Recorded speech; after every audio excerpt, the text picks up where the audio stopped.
Cooker விசில மறந்து உணவு வீணாகி போச்சா? இனி அந்த கவலையே வேண்டாம். வழங்குகிறோம் உலகின் முதல் விசில் கவுண்டர் குக்கர், புதிய அல்ட்ரா குரோனோ. அல்ட்ரா என்றால் ஆரோக்கியம். வணக்கம். செய்தி சுருக்கம். சிஎம் விஜய் தரமான செயல், மெகா ரைடில் அள்ளியது என்னென்ன? அரசு பணத்தை தொடமாட்டேன், தொடவும் விடமாட்டேன், தொட்டவர்களையும் விடமாட்டேன் என்று சட்டசபையில் முழங்கிய விஜய் அதை செயலிலும் காட்டி வருவது மக்கள் மத்தியில் பெரும் வரவேற்பை பெற்றுள்ளது. குறிப்பாக லஞ்சம் புரையோடி போன அரசு அலுவலகங்களை சுத்தப்படுத்த குறிப்பிட்ட ஒரு துறையை தேர்வு செய்து சஸ்பென்ஸாக நடத்தப்படும் மாஸ் ரெய்ட் லஞ்ச பேய்களுக்கு கலக்கத்தையும் மக்களிடம் வரவேற்பையும் பெற்றுள்ளது. முதலில் மாநிலம் முழுதும் உள்ள வட்டார போக்குவரத்து அலுவலகங்களில் லஞ்ச ஒழிப்புத்துறை இயக்குநர் அருண் தலைமையில் ரெய்டு நடந்தது. இதில் 37.81 லட்சம் ரூபாய் லஞ்ச பணம் சிக்கியது. பின்னர் 41 சார் பதிவாளர் அலுவலகங்களில் மெகா ரெய்டு நடத்தி 37.75 லட்சம் ரூபாய் லஞ்ச பணத்தை அள்ளியது போலீஸ். இதன் தொடர்ச்சியாக தான் 3ஆம் தேதி தமிழகம் முழுவதும் மாநகராட்சி, நகராட்சி, பேரூராட்சி அலுவலகங்களில் ஒரே நேரத்தில் நடந்த மாஸ் ரெய்ட் பெரும் பரபரப்பை ஏற்படுத்தியது. ஒரே நேரத்தில் 41 இடங்களில் மெகா ரெய்டு நடந்தது. அலுவலக கதவுகளை இழுத்து மூடி அதிரடி சோதனையை போலீசார் நடத்தினர்.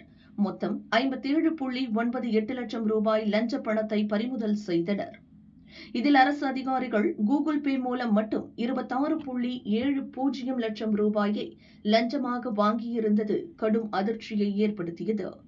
லஞ்சம் வாங்கிய அரசு அதிகாரிகள் மற்றும் தொடர்புள்ள தனிநபர்கள் என மொத்தம் 64 பேர் மீது திருவண்ணாமலை, செங்கல்பட்டு, புதுக்கோட்டை, மயிலாடுதுறை, திருநெல்வேலி, தென்காசி, தூத்துக்குடி உட்பட பல இடங்களில் இதுவரை 10 வழக்குகளை போலீசார் பதிவு செய்துள்ளனர். இது தொடர்பாக லஞ்ச ஒழிப்பு போலீசார் கூறியது. சொத்து வரி விதித்தல், நகர நில அளவை செய்தல், கட்டட அனுமதி, வரைபட ஒப்புதல் வழங்குதல், ஒப்பந்ததாரர்களுக்கு பணி நிறைவு சான்று வழங்குதல் உள்ளிட்ட வேலைகளுக்கு நேரடியாகவும் இடைத்தரகர்கள் மூலமும் அதிகாரிகள் லஞ்சம் வாங்கி குவித்தது சோதனையில் தெரியவந்தது. கோப்புகள் அடுக்கி வைத்திருந்த பீரோவை திறந்தால் கோப்புகளுக்கு நடுவே பணக்கட்டுகள் இருந்தன. சில அதிகாரிகள் லஞ்ச பணத்தை பேண்ட் பாக்கெட்டில் வைத்திருந்தனர். கூட்டரங்கின் தனி அறைகளிலும் லஞ்ச பணம் இருந்தது. கழிவறையை கூட விடவில்லை, அங்கும் லஞ்ச பணத்தை பதுக்கி வைத்திருந்தனர். லஞ்ச பணம் தொடர்பாக விசாரணை தொடர்கிறது. சம்பந்தப்பட்டவர்கள் சிறை செல்வது உறுதி என்று போலீசார் கூறினர். தாவேகாவில் இணையும் மாஜிக்களுக்கு செக், டெல்லியை வைத்து பிளான் போடும் பழனிசாமி. சட்டசபை தேர்தலுக்கு பின் அதிமுகவில் வெற்றி பெற்ற முன்னாள் அமைச்சர்கள் சி. விஜயபாஸ்கர், எம்.ஆர். விஜயபாஸ்கர் உட்பட 6 பேர் எம்எல்ஏ பதவிகளை ராஜினாமா செய்துவிட்டு தமிழக வெற்றிக் கழகத்தில் இணைந்துள்ளனர். முன்னாள் அமைச்சர்கள் பலரும் தாவேகாவில் இணைந்து வருகின்றனர்.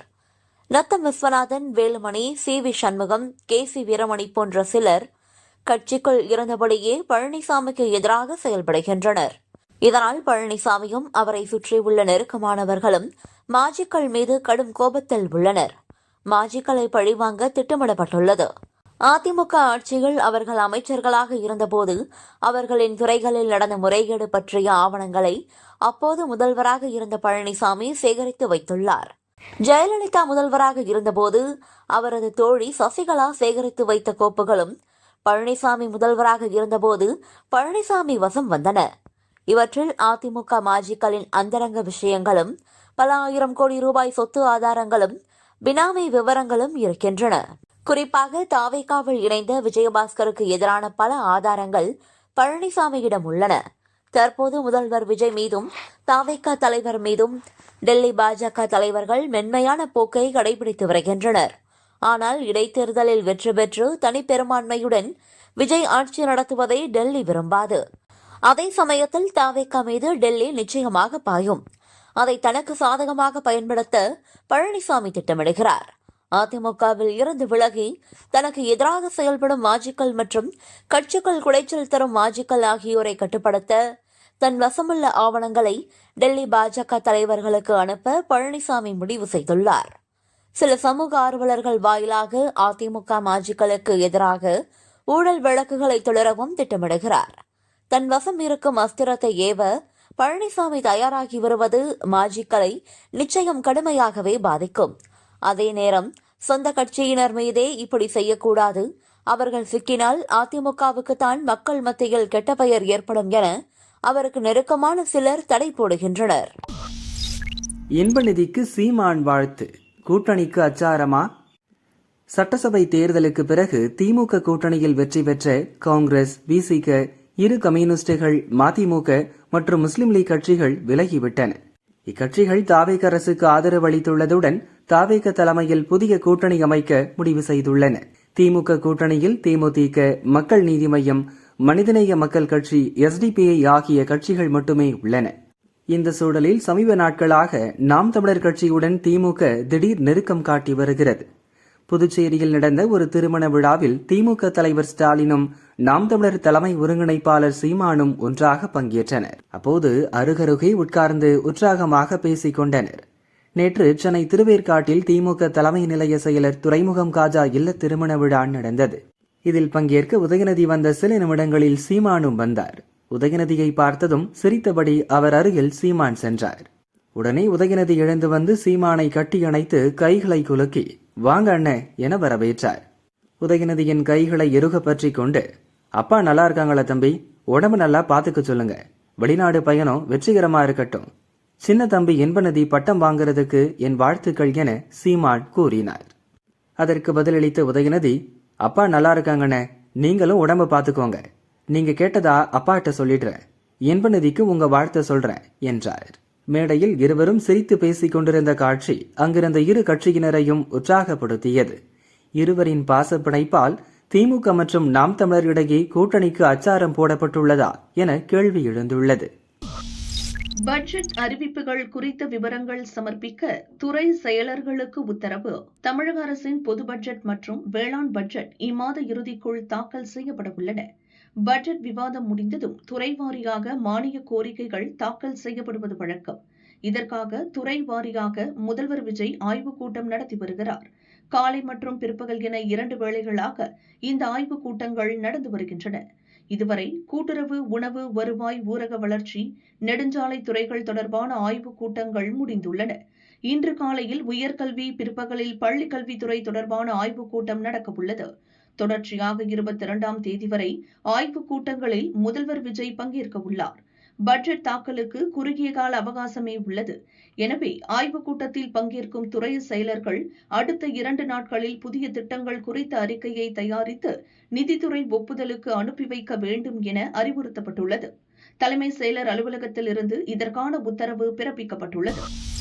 மீட்டர் ரீடிங் ஊழியர்களுக்கு ஜாக்பாட், செல்போன் வாங்க ரூபாய் 10,000 தமிழக அரசு அறிவிப்பு. மின்சார ரீடிங் எடுக்கும் கணக்கீட்டாளர்களின் பணி சுமையை குறைக்கும் வகையில் மொபைல் ஆப் மூலம் கணக்கீடு செய்யும் புதிய திட்டம் அறிமுகப்படுத்தப்பட்டுள்ளது. இதற்காக ஊழியர்கள் செல்போன் வாங்க 10,000 ரூபாய் உதவித்தொகையும் சியுஜி சிம் கார்டும் 5 ஆண்டுகளுக்கு ஒருமுறை வழங்கப்படும் என தமிழ்நாடு மின் பகிர்மான கழகம் அறிவித்துள்ளது. ஊழியர்களுக்கு தங்கு தடையின்றி இணைய சேவை மற்றும் அழைப்பு வசதிக்காக போஸ்ட்பெய்டு சியுஜி சிம் கார்டுகள் வழங்கப்பட உள்ளன. மின்சார வாரியத்தின் இந்த நவீனமயமாக்கல் நடவடிக்கை ஊழியர்களிடையே பெரும் வரவேற்பை பெற்றுள்ளது.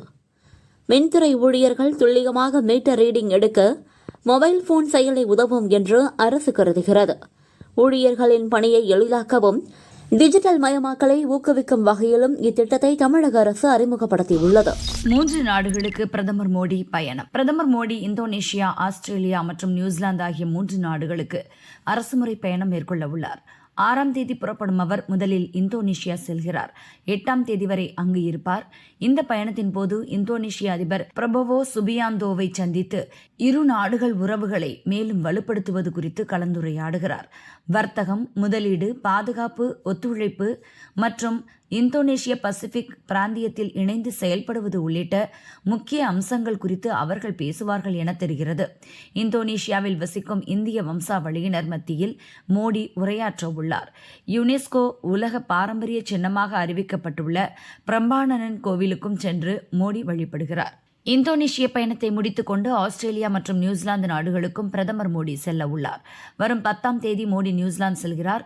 கடைசியாக 1986ஆம் ஆண்டு அப்போதைய பிரதமர் ராஜீவ் நியூசிலாந்துக்கு சென்றிருந்தார்.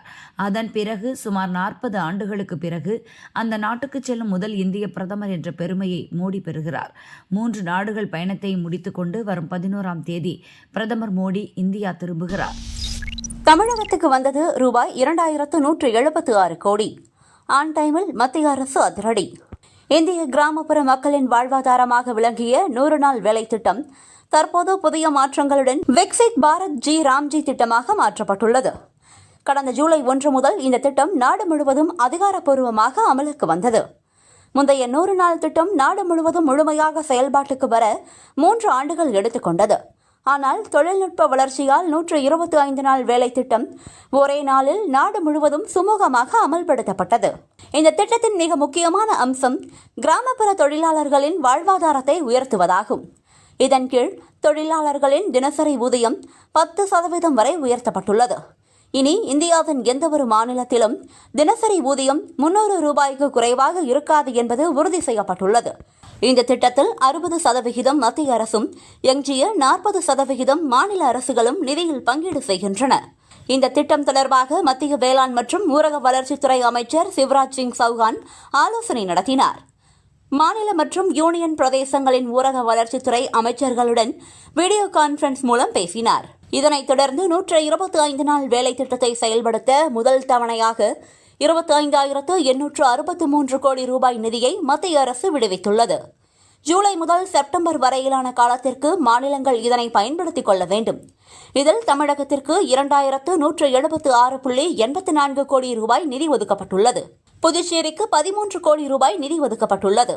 தொழிலாளர்களுக்கான ஊதியத்தை உரிய நேரத்தில் வழங்குவது மத்திய மற்றும் மாநில அரசுகளின் கூட்டு பொறுப்பு என சிவராஜ் சிங் சௌகான் சுட்டிக்காட்டினார். மத்திய அரசு தனது பங்கான முதல் தவணையை உரிய நேரத்தில் விடுவித்துவிட்ட நிலையில் மாநில அரசுகளும் தங்களின் பங்களிப்பை உடனுக்குடன் வழங்க வேண்டும். தொழிலாளர்களுக்கு எவ்வித தாமதமும் இல்லாமல் சம்பளம் போய் சேருவதை உறுதி செய்ய வேண்டும் என அறிவுறுத்தப்பட்டுள்ளது.